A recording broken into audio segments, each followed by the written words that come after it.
Shai Gilgeous-Alexander, Jalen Williams, Chet Holmgren, and the entirety of the OKC Thunder are one win away from doing something that the guys before them, like Kevin Durant, Harden, and Russell Westbrook, could never do. They're one win away from being NBA champions. We're going to break it all down. Let's get it.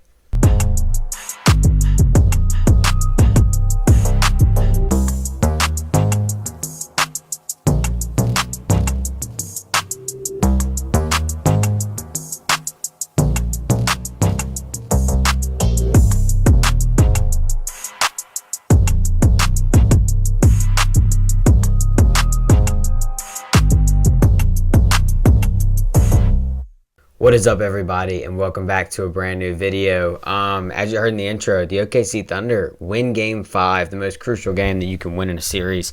I think it's like 84% of the time, the winner of Game 5 ends up winning the series. So very, very good chances that OKC are your new champions, but let's not count out the Pacers quite yet. But they win a big one here, back-to-back wins, obviously, after that Game 4 blow-up from the Pacers. Yeah, let's just kind of go over some things that happened in the game. First of all, starting lineups back on TV. This was a really cool storyline heading into the game. We're getting those back for the first time since 2013. We got those back in this game. It was actually really fun to see that. Got me kind of hyped, honestly. The OKC crowd early in this, they showed that they were going to try to do everything they can to will their team to a win, and they were incredible tonight. The fans for the OKC Thunder were really, really fun. Every shot, they were up for 95% of the game. They were standing. Really, really fun basketball to watch. It's cool to see fans that really care. And I think this series has shown you how much NBA fans of these small market teams care about the players and the people on their teams. And it's really, really fun to see. One thing I said about the first quarter, I love the way the game was officiated. It was officiated in the first half, I think, more than the second half, pretty rough. There was really nothing being called. Stuff that I think would have been called more in Game 4 was not called tonight. So I thought the officials actually did a really, really good job tonight. I thought it was a fair officiated game compared to that Game 4, which might not have been their greatest. I think it was pretty good tonight. What OKC did so good at the start of this game and why they were able to get a pretty big lead was they weren't turning the ball over and they were shooting well from three. And we've been asking OKC to shoot well from three this entire series. If they shoot well from three, the Pacers can't hang with them.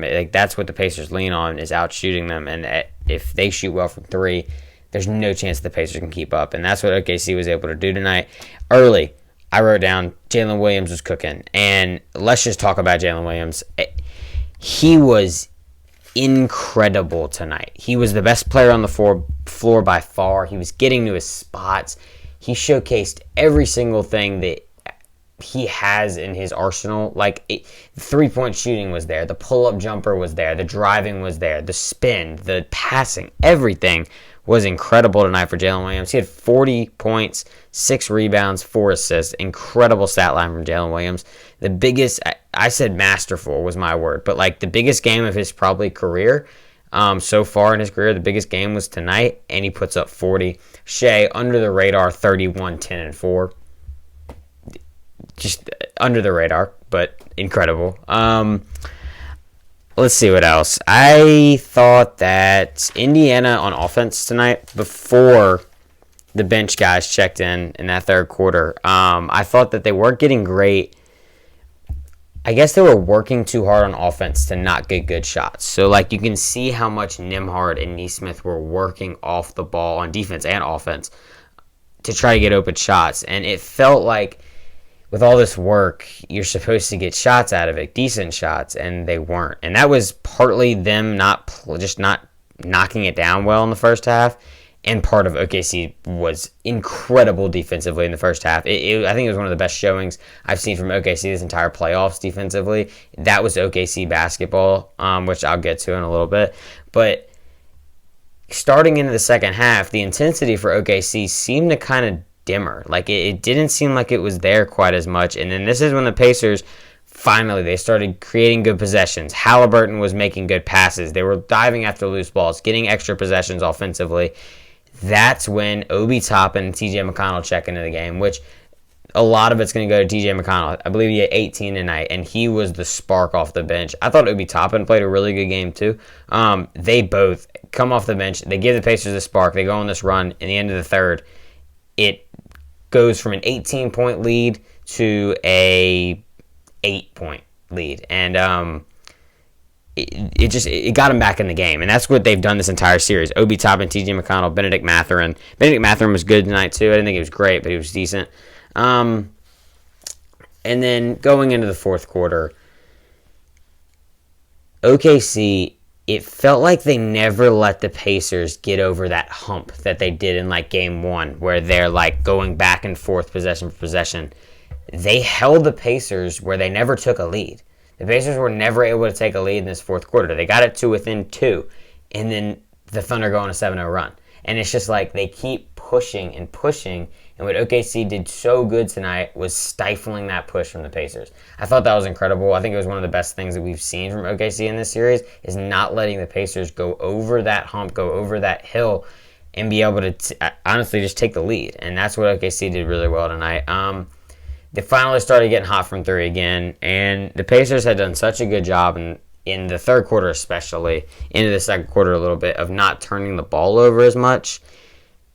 And then they started turning over again. And after they started turning the ball over, that's when it was kind of over. TJ McConnell checked in again at with 3.5 minutes left for Andrew Nembhard, which a lot of people are going to say that TJ McConnell should have got more minutes after that scoring run. That's going to be one of the biggest things right now. But I thought the only thing for me was that if he was going to come on the floor, it should have been for Halliburton. It shouldn't have been for Andrew Nembhard, because Shea, that's the only guy who can guard Shea off the floor. There's no one else. Nesmith has been decent on him, but they attacked Nesmith almost every single time they got him in Game 4. So, and to wrap it all up, I think the Thunder, what they did so good tonight was they played their game, right? And it felt like this entire series we haven't gotten pure OKC basketball. Maybe in the first game a little bit, but they lost the game, so I can't really... Tyrese hits a game winner. I can't really say that that was OKC basketball because they lost. I feel like they played their game tonight. They never got rattled when the Pacers started to push. They shot well from 3. They turned them over in the beginning parts of this game.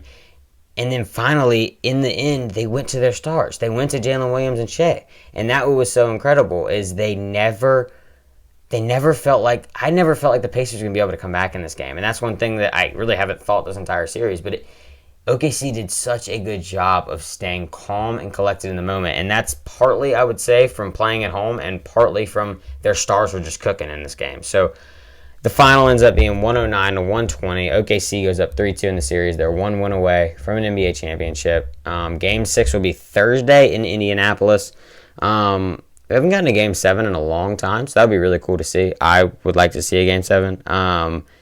Either way, it's going to be fun to see either one of these teams win a championship. Right now, it is looking like it will be the OKC Thunder. But the other thing I think for the Pacers going into Game 6 is Halliburton. It's going to be the big storyline. He scored, 4 points in this game? Didn't have a field goal. It felt like at moments he just... And we've said this the whole series. He wasn't aggressive enough, first of all. But it felt like at moments he's passing up his shot, which I trust his shot more than, I don't know, who got early minutes in this game? Tony Bradley, right? Tony Bradley got early minutes. He got late minutes, too. Yeah, Tony Bradley.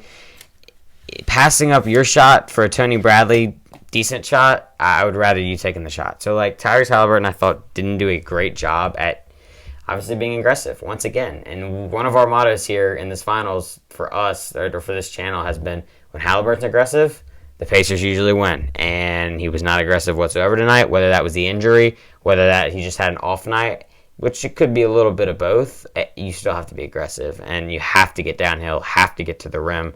He got to the free throw line a couple times, but he did a good job when he got to the free throw line, but he didn't keep doing it. It was weird. So Tyrese has to be more aggressive in Game 6. I think he will be. I think the Pacers will come out with some fire. I don't know. I really don't know what's going to happen in Game 6. I said Pacers in 6. I'm not going to change my pick. I'm still going to go, I guess, Pacers in 7. But I do think that OKC, with my head, I think it could be OKC in 7. I do think the Pacers have a good shot at winning this Game 6 at home. They it looks like they found a little something to work on in this game 5. I guess there's stuff to build off of. It's not like you just played horrible, you got blown out by 20. You got stuff to build on. Your bench played decent. Just Tyrese didn't hit shots. Miles Turner has been up and down this entire series. Pascal Siakam has still been great. Nembhard did a great job on Shea tonight, I thought, for the minutes he was on him.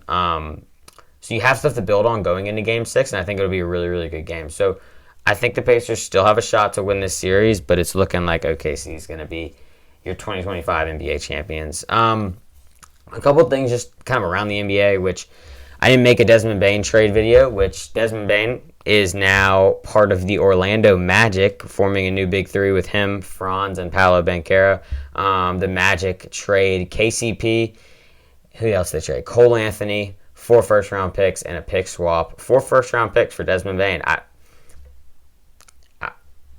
It's whatever with me. Mikal Bridges was 5 first-round picks, which I love Mikal Bridges, but first-round picks don't mean anything anymore to NBA teams, and the Magic want to win now, and obviously they think Desmond Bane can be an all-star, which a lot of people think he can. I'm indifferent on Desmond Bane. I think when he's healthy, he's really good, but the problem is he hasn't been healthy. And then another thing is the KD trade happening soon. That is something that Shams has said could happen in the next day. It could happen in the next week. Most likely it will happen before the NBA draft, which is the next point. NBA draft stuff will be coming soon. We're going to put on I think I'm going to do some breakdowns on some prospects, and then we'll do a mock draft, and then maybe some like intriguing prospects, stuff like that. We'll have a couple videos coming out on the draft. Maybe we'll make one before Game 6 or maybe after. Besides that, and then the last thing is I'm leaving on a trip, which will be next Monday, I guess. So no videos will come out. Well, some might. I might pre-record a couple, which we could do like an NBA mock draft could come out like the day before the draft, because the NBA draft will be happening when this trip is happening. So there might be a couple videos posted, maybe a couple shorts, something like that. We'll figure it out, but it won't be a bunch of long-form videos. That'll come back, I guess, June 20... Yeah, so June 30th is when I'll fully be back in rotations, and we'll be, like, pushing out videos once again. That's going to be the streak where we are pushing out videos on anything and everything with the NBA offseason. So I appreciate y'all for watching. Thunder. 1 win away, man. All right, I appreciate y'all. Peace.